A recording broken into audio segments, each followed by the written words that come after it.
Come on.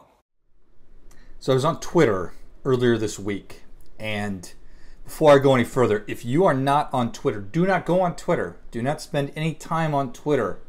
There's very little of value that you will find there. Anyway, if you take one piece of information away from our conversation today, I hope that is potentially it. That would at least be of value.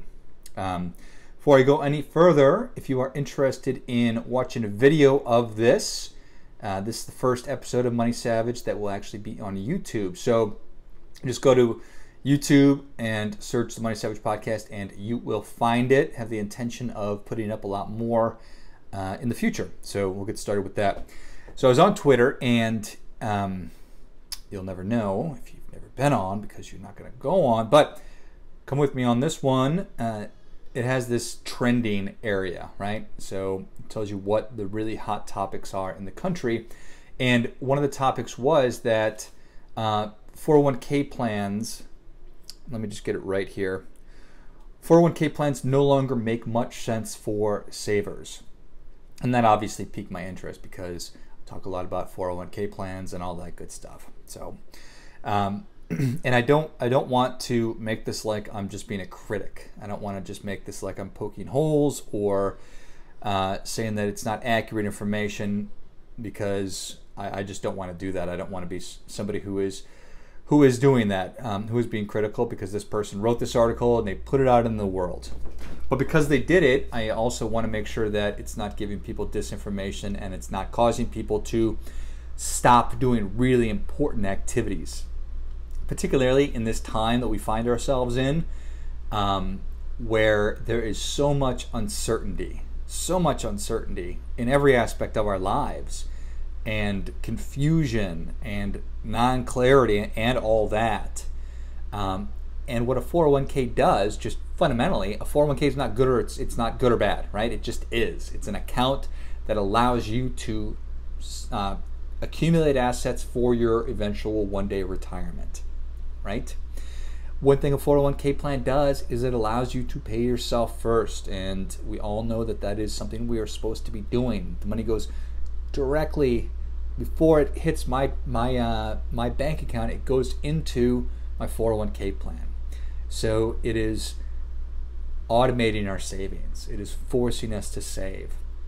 So that simply one piece of information right there, or that fact about it, is a very good thing. And then there's great features on 401k plans these days, like auto escalation. So if I start at 5%, well, if there's auto escalation on my 401k, next year it'll go to 6%, and then 7%, and so on and so forth. So, I mean, it's this whole set it and forget it thing, where if I didn't have that, would I automatically be increasing, or would I independently be increasing my contribution amounts? I don't know the answer to that. Maybe you would be, maybe you wouldn't be. So simply that fact alone is very much a good thing. But then also right now in these uncertain times, you have this enormous spike increase in the amount of brokerage accounts being opened up, of people, for lack of a better term, day trading on accounts like Robinhood. And I just don't think that that's a healthy thing. I don't think that is a recipe for financial success. And then if you go to any financial website these days, literally on Yahoo Finance this morning, it had to be 75% of the articles were about gold. And so all we're hearing about is flavor of the month, flavor of the minute. And I bet if you were actually to read those articles, it would be one way that it's a terrible investment, the next would be it's a great investment. All this stuff is so far out of our control. So the idea that 401ks no longer makes sense for most savers, I think is a potentially dangerous thing. If you look at that and you say, oh, you know what, I was going to start saving in my 401k, but now I'm not because apparently they suck, or maybe I should stop, whatever. If it causes you to stop doing that, especially right now when we need to be focused on controlling the controllables, we need to be focused on putting money aside if we're able to do that. So just food for thought on that. So I did want to get into this article to talk about, okay, well, why is it that this person is saying that 401k plans maybe don't make that much sense anymore? And fundamentally, 401k plans were popularized in the 80s. And back then, there were a ton of different tax brackets. So the thinking was, when I am in my high income earning years, I'm in a high tax bracket, I want to defer as much as I possibly can, right? And when I go to retire, I'll be making less money, so I'll be able to drop down a bunch of tax brackets. And just to use round numbers, if I was in my working years deferring at 40% in a 40% tax rate environment, and then I'm retired today in a, let's just say, a 20% tax rate environment, it worked great, right? I deferred when taxes were high, and I took the money out and paid tax on the money when taxes were low. So that worked out great for me. And the reality today is, where are tax rates historically? They're fairly low. And where will tax rates be in the future? High, potentially. And nobody knows the answer to that. We do know that tax rates are going to be going up. Where they actually end up going, how high, I have no idea. But the article is correct that if I'm deferring, so getting a tax break on the contributions in a low tax rate environment, and I go to use them down the road in a higher tax rate environment, that doesn't make any sense at all. Okay? So if what we're talking about is the traditional way that we contribute to 401k plans, which is contribution pre-tax, withdrawal taxable, well, then that makes sense. What the article, at least I did not see, it fails to recognize that there are Roth style options within 401k plans these days. And I get a ton of questions about, should I make contributions the traditional way, or should I make them like a Roth IRA contribution? And the difference is just the taxes, right? The traditional way, I get a pre-tax, so the contribution is pre-tax. Again, take it out, it's taxable. The Roth way is, it's an after-tax contribution, and when you take it out, it's tax-free. Okay? So in that scenario, if tax rates were at 10% right now, and I'm making a Roth type contribution, and then I take the money out in 10, 20, 40 years, and tax rates are at 50, well, then it worked out great for me, because I'm not paying tax on the money that I put in, and rather, I'm not paying tax on the money that I take out and any gains that I get. Okay, so for your situation, if you're trying to figure that out, well, that's unfortunately it's one of those stupid answers that a financial person gives, that it depends. But it does depend on your situation. I'm not going to answer that question today. But if you do have a Roth option within your 401k plan, and a lot of companies do, certainly take advantage of that, because again, all the money that you take out down the road will come out and not be subject to your income tax. Okay? If you don't have a Roth option on the 401k plan at your work, ask your employer to consider adding it to the 401k plan. That is not a hard thing to do. Okay? So just be proactive and say, hey, CEO of company, HR folks at company, it'd be awesome if we had a Roth style option on our 401k plan. How do we go about getting that? And they should be able to take care of that. Okay? So that was something in the article that maybe I missed it, but it seemed like they were missing out on the fact that a lot of 401k plans right now do have this Roth option on them. There was a lot of talk about costs in 401k plans, and this is an extremely important conversation to have. I remember even 10 years ago trying to figure out how much stuff cost, how much your 401k account cost, was really hard to do. It was like, this is clear as mud. And that's because there were so many different ways that people were making money. There were so many different fees and expenses being charged on these accounts. There was something called revenue sharing, where the mutual fund inside of my 401k, let's just use Fidelity as an example. No, that's probably a bad example. Let's just use XYZ Financial Company as an example. That XYZ, inside of XYZ's 401k plan, they had ABC Investments. Well, when you put your money into ABC Investment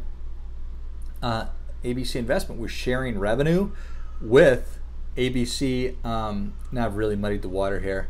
The investments were sharing revenue with the actual financial company as well. What that had the impact of doing was making the investments way more expensive than if you were just to go and buy them in a brokerage account. So they were way too expensive. And then there were costs to have the actual 401k plan that every individual participant was paying.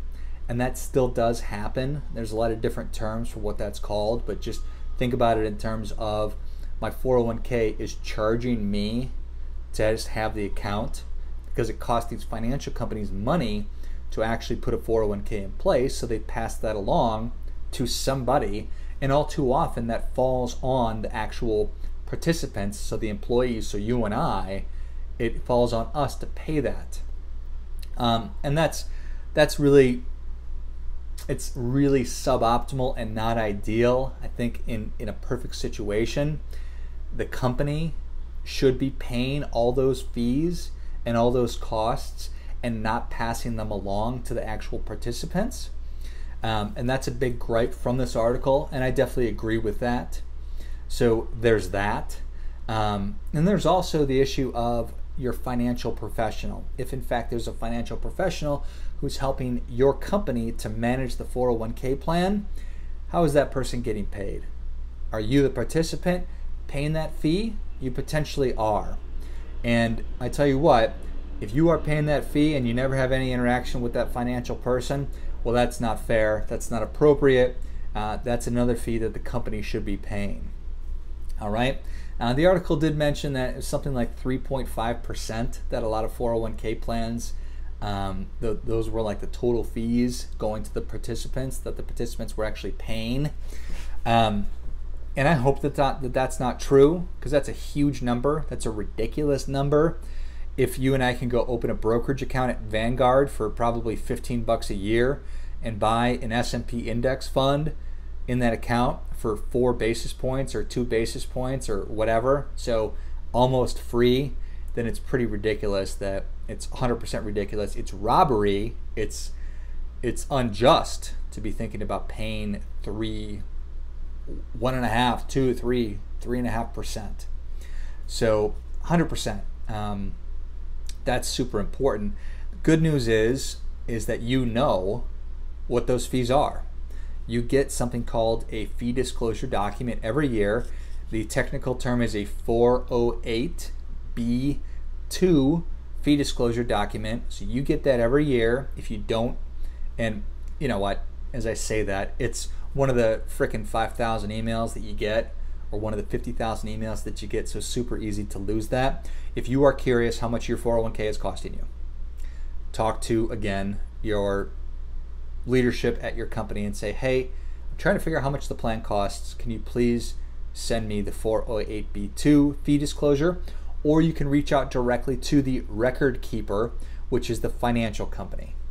So if you work at Amazon, and Amazon has their 401k with Fidelity, Amazon is the plan sponsor, Fidelity is the record keeper.